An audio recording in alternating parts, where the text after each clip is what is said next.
Welcome to the 336th episode of the Reading and Writing Podcast. Stay tuned for my interview with thriller writer Lorraine Evanoff, author of the thriller novels Foliage and Pinot Noir. Stay tuned for the interview.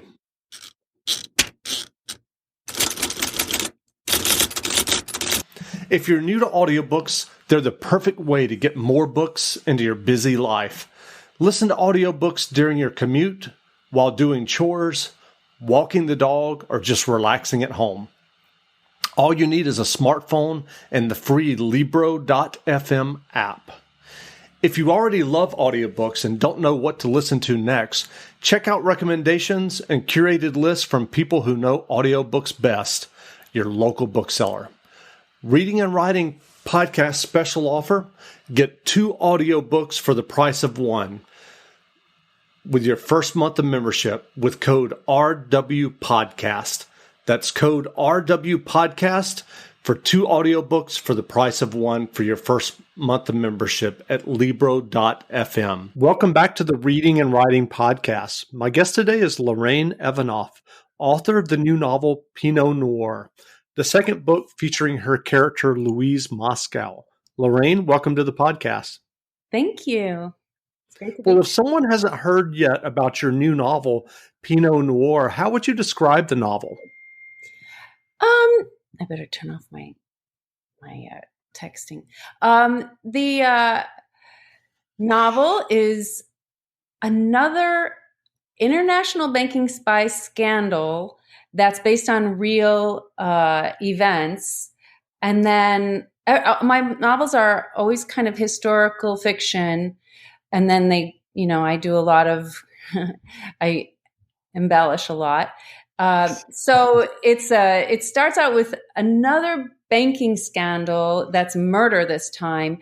And then Louise Moscow is kind of brought in to solve who really killed the victim, who's one of the biggest bankers in the world. And then that trail that she's on leads her to a whole other real life human trafficking kind of scandal as well. So, and they're all kind of interrelated. That's the amazing thing to me when I get into these books and start delving in. It is amazing how they are interrelated. And do you remember the original idea that kind of led you to write Pinot Noir? Yeah, I do. When I was on the book tour for Foliage, I was in this really great bookstore in Chicago, and my mom was in the audience, and everybody's chatting and asking questions, and my mom said, "You should call the next book," because I was going to do another noir type book. My mom said, "You should call the next book Pinot Noir." And then it just kind of stuck with me. And I was kind of obsessed with that title. And then that's what led me to having my character, Louise Moscow, go to Burgundy, which is the real true Pinot Noir grape. Original grapes are truly there. So, that was really fascinating to delve into all of that. And that's how I found that whole human trafficking scandal as well. And so what is it about your character, Louise Moscow, that you enjoy writing about her? I love that she just is so curious and wants to make connections. I've always been obsessed myself with making connections. I really feel that everything is connected. All of these, the amazing thing when I decided to do Foliage, that banking scandal that Foliage is based on, I lived in Paris at the time and friends of mine worked at that bank. And then I always thought it was an amazing story that just kind of got brushed under the rug. And then, I decided to do the Pinot Noir on another banking scandal. And the first one, literally a month after I released it, I was kind of nervous about it because it's based on true events. That the day that, like the month after Foliage was released, the Panama Papers came out, and then right when I was releasing Pinot Noir, all of this Jeffrey Epstein stuff started coming out, and they're all interrelated. And so it's just weird that I've always had this instinct that these things are connected. And now this third novel, I'm 50,000 words in to writing the third novel, and it's even more amazing how all of these things have been connected over the years. So it's since the 80s, really, that all of this has been happening. And so what was your journey to writing fiction and getting your first novel, a spy novel or a thriller published? Well, I've worked in the film industry for a long time, and I was also a French major. So I have this very strange, I call it left-handed Gemini thing, where I do finance and language. So I lived in France for 7 years. I speak French. I was a French major. And then I worked in the film industry for many years. And then I completely changed careers and went into finance. That's how I got into Silicon Valley finance and pre-IPO companies. So anyway, long story, I kind of went full circle back to kind of language roots. And I was writing screenplays. And my husband, who's a pretty big film producer, actually, he read one of my screenplays. He's like, your writing style is much more for novels. And that kind of struck me as really true. I think I just get into a lot of detail, and that's the kind of writing or reading I like. I love historical fiction. So that's how I got into, I decided to write a novel. That's how I ended up deciding to write Foliage, because I was working in finance. That story had always stuck with me. They say, write what you know. And it just made sense to write that novel at the time. So what did you bring with you in terms of your experience of writing screenplays? Was there anything that you brought to your novel writing? Oh, yeah, that's actually a really interesting question, because I've worked, and now I went full circle into the film industry. I've been back in film industry for 10 years now, but everybody who reads my books say that it feels like a movie, and when is the movie coming out and things like that. So I think there's something with the action. I know it's kind of ironic, but there's something with the visuals that I bring to my novels, I believe, possibly, and maybe it's just because I'm so used to movies and screenplays and that world that it's just, I can't divorce myself from it. It's just kind of second nature. So do you ever sit down to write with a blank page and have problems getting started writing? And if so, what do you do when that happens? Oh, well, my husband said I never have writer's block. And he's right. I just feel like I have so much going on in my head that it's almost a relief to put it down on paper. But it's true. I meditate. I meditate every morning that I'm about to write. I let that energy flow. Maybe it sounds a little granola-y, but it really helps me to kind of open up, because it's amazing to me when you start writing what comes out if you just follow a thread. And that's why I always encourage people who say they would like to try. I just say, and every writer I've heard says, just write, but you have to be diligent, and you have to be determined, and all of those D words. You have to be disciplined. You really have to stick with it. So there is some of that. It's not just like, oh, you start sitting down and you start writing. Sometimes it is, but sometimes I really have to focus. So. Sure. What other writing advice would you offer those who are writing their own stories and novels?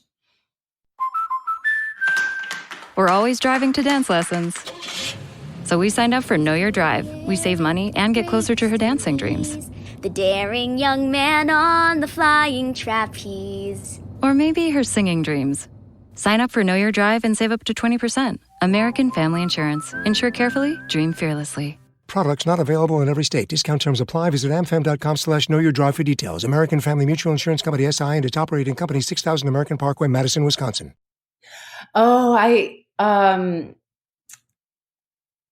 I like to say that term, follow the yellow brick road, kind of, not that you necessarily know the ending. I don't necessarily know the ending, but I do have, that's why I like historical fiction, because I know there's a storyline there, and then you just kind of stick with that and see where it takes you. You don't necessarily, and what I really love about doing it that way as well, they call it pantsing, like fly by the seat of your pants writing. Right. And I love doing that kind, because it leads me, like yesterday I was writing and I was kind of digging into some information, some history. And I was like, wow, that's amazing. And it just opened up a whole new route for the story. So it's just kind of follow a thread that it's hard to explain unless you do it. But like any screenplay, follow the yellow brick road. It's you've got to have a setup and a payoff. You have to have a setup and a payoff. Maybe those are two different kinds of bits of advice, but to keep the story moving forward, you set up everything, and then it has to lead to something. Sure. That makes sense. So what fiction or nonfiction books have you read recently that you enjoyed? Oh, well, I am devouring the nonfiction that's out there right now, like Bill Browder's Red Notice about, the Magnitsky Act, how that came about. I just read David Enrich's Dark Towers, because these are all, related to finance, but they're amazing. They're like spy thrillers, all of them, and they're all true. And now I'm going to delve into, I also just read Michael Cohen's book, Disloyal, which was riveting but disgusting. And also I'm going to delve now into Too Much Is Never Enough, or whatever, Mary Trump's book.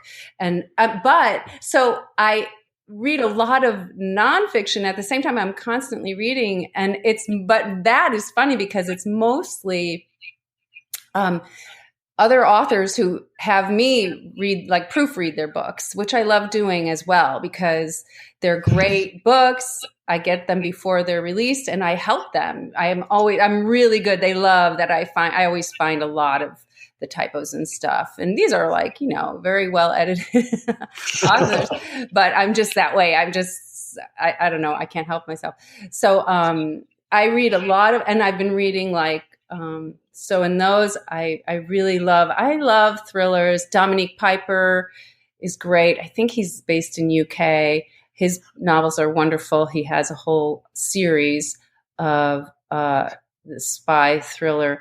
And I love Brian O'Sullivan. I love David Wilson. These are all people that I'm reading just because I can't read more than I am. And then once in a while I'll go to a classic, and I just read Failsafe, which is an amazing novel that's incredible. That was a movie was based on in the whatever year, 60s or something.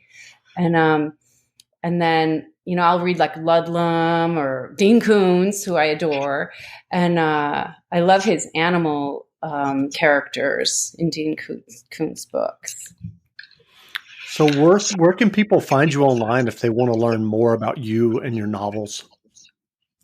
The easiest way is Amazon. I have a website, LorraineEvanoff.com, very simple. And I'm on Twitter, I'm on Instagram, I'm on Facebook.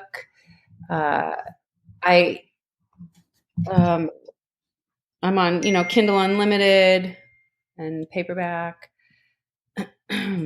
Great. Well, again, we've been speaking with Lorraine Evanoff, author of the new novel Pinot Noir. The novel is on sale now, so go buy a copy. And Lorraine, thanks for doing this interview. Oh, thank you so much. It was wonderful speaking to you. Great. And now stay tuned as Lorraine Evanoff reads from her novel Pinot Noir. Pinot Noir, an international banking spy thriller. A Louise Moscow novel, Book 2. Written by Lorraine Evanoff and read by the author. Part 1, Trouble in Paradise. Chapter 1, December 3rd, 1999. The 18th century building, a bastion of affluence and luxury, stood sentinel in the darkness, Its marble-floored corridors, festooned in tapestries and antiquities, provided safe passage between sumptuous chambers where its residents slept in tranquility. "Help! Someone help, please!" Nurse Teresa Lee was startled awake. The clock glowed 4:40 a.m., and the light under the door alarmed her. She put on a robe and cracked open the bedroom door. Her fellow nurse, Todd Mayer, held his hand over what appeared to be his own blood staining his shirt. Her first instinct was to rush out to help him. "Stay there," Todd whispered, coming closer. "You're bleeding," Teresa whispered back. "I've been stabbed. Someone has broken in." Teresa tried to remain calm. "Who? Where?" "Two men. I don't know who they are. They were wearing masks." Todd handed her a mobile phone. "Call the police and get Mr. Almasi to his safe room. I'm going to get help." Teresa retreated back into her room and locked the door. She opened the inner door that led to her employer's adjacent bedroom. "What the devil is happening?" Her boss, the 67-year-old Israeli banker Ekrem M. Almasi, stood next to his bed, looking panic-stricken. He suffered from Parkinson's disease, and the terror in his eyes made him appear even more helpless. In a calm but forceful tone, Teresa said, "There are intruders. We must move to safety." Teresa entered the bedroom and darted into the large dressing room. Almasi followed her, slammed the armored door, and activated the deadbolt. The expansive chamber had been converted to a bunker-like fortified room that included ample supplies, a wet bar, and a full bathroom. Teresa pushed buttons frantically on the mobile phone. "I'll call Sophia." "Call the police," Almasi shouted. Teresa ignored his order and continued to call the head nurse, Sophia Helm. "It's Teresa. There has been a break-in. Todd has been stabbed. Please call the police." "A break-in?" Almasi echoed. "That's not possible. This is a secured building." Teresa stared at the phone, poised to answer. Finally, at 5:12 a.m., they heard the beating of approaching sirens. "The police are here. We're safe." Teresa moved to open the door, but Almasi pulled her back. "No," Almasi shouted. "The intruders." Teresa waited, listening. Then they heard more sirens, and Teresa called Sophia again. "What's happening? We hear sirens from the fire brigade." "Tell her to call my security team," Almasi shouted. Teresa listened to Sophia, then hung up. "The police are in the lobby searching for the burglars." "They're not burglars," Almasi insisted. "They're assassins." "Assassins?" But Teresa was suddenly distracted by smoke. "There's a fire!" Almasi and Teresa coughed violently as smoke billowed in through the ceiling. "Please open the door, Monsieur Almasi. We won't survive this smoke more than 10 minutes. Stand back." He forced her into the corner. "Call my security team." "They are not here in Monte Carlo. We must get out now." "No, they'll kill me." Terror fueled his panic as he scrambled to place wet towels along the bottom of the door in a futile effort as the conflagration engulfed the penthouse. Almasi groped for the pendant around his neck and held it up like a talisman, warding off evil. Teresa frantically made one final call to Sophia. "Please help us. We're dying." The flames burst through the ceiling, and Almasi kept Teresa pinned in the corner until she fell unconscious. Almasi inched toward the door, hearing the shouts from the firefighters just on the other side. He made it to the armchair before collapsing.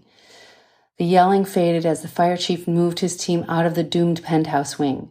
The safe room was now a furnace, the smoke searing Almasi's lungs, his eyes bulging with the realization of his self-fulfilling prophecy, being murdered by the devil himself.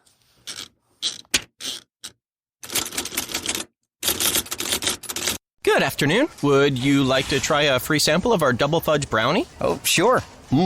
That's very good. I'll just take one more, just to be sure. Yep, still very good. Some things never change, like never being able to take just one free sample. And Geico saving folks lots of money on their car insurance. Is that macadamia nut I taste? Let me take one more. Sir? Yeah, I thought so. 15 minutes could save you 15% or more.